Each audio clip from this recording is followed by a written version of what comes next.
இருக்காங்க. நீங்க அவங்களை இங்க வர வைக்க தேவையில்லை. நீங்க போயிட்டீங்கன்னா அவங்க அங்கேயே இருப்பாங்க, அங்கேயே கொடுத்துட்டு வந்துடலாம்.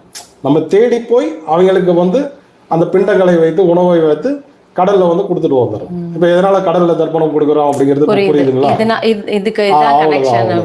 இதுல நிறைய பேர் என்ன பண்ணுவாங்கன்னு கேட்டீங்கன்னா, ஏரிகள், குளங்கள், ஆறுகள் இதெல்லாம் வந்து கொடுப்பாங்க.